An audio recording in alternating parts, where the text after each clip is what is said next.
ಶ್ರೀ ಗುರುಭ್ಯೋ ನಮಃ. ಮೊದಲಿಗೆ ನನ್ನ ವಿದ್ಯಾಗುರುಗಳಾದಂಥ ಶಿವಂ ಗುರೂಜಿಯವರ ಪಾದಾರವಿಂದಗಳಿಗೆ ನಮಸ್ಕರಿಸ್ತಾ ಮತ್ತು ನನ್ನ ಮಾತಾಪಿತೃಗಳಿಗೆ ನಮಸ್ಕರಿಸ್ತಾ, ನನ್ನ ಹೆಸರು ಮಧು ಆರ್ಕೆ ಅಂತೇಳಿ. ನಾನು ಕಳೆದ 6 ತಿಂಗಳಿಂದ ಶಿವಂ ಗುರುಕುಲದಲ್ಲಿ ಜ್ಯೋತಿಷ್ಶಾಸ್ತ್ರವನ್ನು ಅಧ್ಯಯನ ಮಾಡ್ತೇನೆ. ಜ್ಯೋತಿಷ್ಶಾಸ್ತ್ರವನ್ನು ನನಗೆ ನನ್ನ ಕಾಲೇಜು ದಿನಗಳಿಂದ ಜ್ಯೋತಿಷ್ಯದಲ್ಲಿ ಆಸಕ್ತಿ ಇತ್ತು. ನನಗೆ ಜ್ಯೋತಿಷ್ಯ ಕಲಿಬೇಕು ಅಂತ ಆಸಕ್ತಿ ಇದ್ರೂ ಅದನ್ನು ನಮ್ಮ ಮಾತೃಭಾಷೆಯಾದಂಥ ಕನ್ನಡದಲ್ಲಿ ಹೇಳ್ಕೊಡೋರು ಯಾರೂ ಗುರುಗಳು ಸಿಕ್ಕಿರಲಿಲ್ಲ. ನಾನು ಹೀಗೆ ಹುಡುಕ್ತಾ ಇರಬೇಕಾದ್ರೆ ಶಿವಂ ಗುರುಕುಲ ನನಗೆ ಸಿಕ್ತು. ಆ ಶಿವಂ ಗುರುಕುಲದಲ್ಲಿ ನಾನು ಮೊದಲಿಗೆ ಫೌಂಡೇಶನ್ ಕೋರ್ಸ್ಗೆ ಜಾಯ್ನ್ ಆಗಿ, ಮೊದಲಿಗೆ ಫೌಂಡೇಶನ್ ಕೋರ್ಸ್ಗೆ ಜಾಯ್ನ್ ಆದ ತಕ್ಷಣ ನನಗೆ ಆಸಕ್ತಿ ಇದ್ದರೂ ಕೂಡ ನನಗೆ ರಾಶಿಗಳ ಬಗ್ಗೆ ಆಗಲಿ, ತತ್ವಗಳ ಬಗ್ಗೆ ಆಗಲಿ, ತ್ರಿಗುಣಗಳ ಬಗ್ಗೆ ಆಗಲಿ, ಇದು ಯಾವುದೂ ನನಗೆ ಜ್ಞಾನ ಇರಲಿಲ್ಲ. ಇದನ್ನು ಬೇಸಿಕ್ಕಿಂದ ನಾನು ಗುರುಗಳು ನನಗೆ ಹೇಳ್ಕೊಡ್ತಾ ಬಂದರು.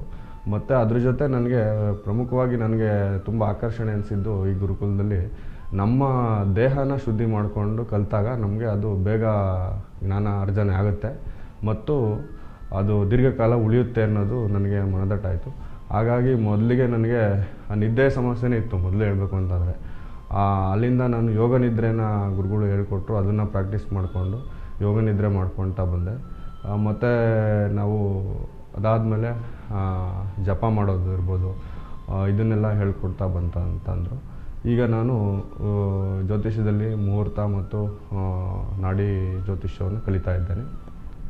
ಇಲ್ಲಿ ಗುರುಗಳು ಹೇಗೆ ಹೇಳ್ಕೊಡ್ತಾರೆ ಅಂತಂದರೆ, ನಿಜ ಜೀವನದಲ್ಲಿ ಯಾವ ಉದಾಹರಣೆಗಳು ಬರ್ತವೆ, ಯಾವ ಘಟನೆಗಳು ಸಂಭವಿಸ್ತವೆ, ಅದನ್ನು ತುಂಬ ಒತ್ತು ಕೊಟ್ಟು ಅದನ್ನು ನಮಗೆ ಎಕ್ಸ್ಪ್ಲೈನ್ ಮಾಡಿ ಅದನ್ನು ಅರ್ಥ ಮಾಡಿಸ್ತಾರೆ.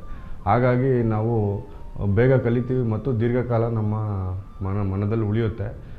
ಮತ್ತು ನಾನು ಜ್ಯೋತಿಷ್ಯವನ್ನು ವೃತ್ತಿಯಾಗಿ ಕೂಡ ತಗೋಬೇಕು ಅಂತ ಇರೋದ್ರಿಂದ ಈ ಗುರುಗಳು ಹೇಳ್ಕೊಟ್ಟಿದ್ದು ತುಂಬ ದಿನ ಉಳಿಬೇಕು ಅಂತಂದರೆ ನಾವು ಜಪ, ತಪ ಮತ್ತು ಪ್ರಾಣಾಯಾಮ ಇದನ್ನೆಲ್ಲ ಮಾಡಬೇಕಾಗತ್ತೆ. ಅದನ್ನೆಲ್ಲನೂ ಇದನ್ನೇ ಏನು ಹೇಳ್ತಾರೆ ಅಂದರೆ ಪಂಚಕ್ರಿಯಾ ಶುದ್ಧಿ ಅಂತೇಳಿ ಹೇಳ್ತಾರೆ.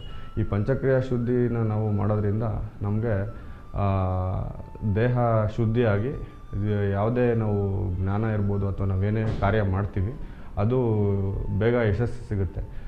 ಹೀಗಾಗಿ ಯಾರಿಗಾದರೂ ಆಸಕ್ತಿ ಇದ್ದರೆ ಜ್ಯೋತಿಷ್ಯದಲ್ಲಿ ಮತ್ತು ಅವರ ಸಮಸ್ಯೆಗಳನ್ನ ಬಗೆಹರಿಸ್ಕೋಬೇಕು, ಅವ್ರ ಕುಟುಂಬದಲ್ಲಿನ ಸಮಸ್ಯೆಗಳನ್ನ ಬಗೆಹರಿಸ್ಕೋಬೇಕು ಅಂತಂದರೆ ಗುರುಕುಲನ ಸಂಪರ್ಕಿಸಿ ನೀವು ಅದು ಅಗತ್ಯ ಮಾಹಿತಿ ತಗೊಂಡು ಸೇರಿಕೊಳ್ಳಿ ಅಂತೇಳಿ ನಾನು ವಿನಂತಿ ಮಾಡಿಕೊಂಡು ನನ್ನ ಮಾತು ಮುಗಿಸ್ತೀನಿ. ನಮಸ್ಕಾರ.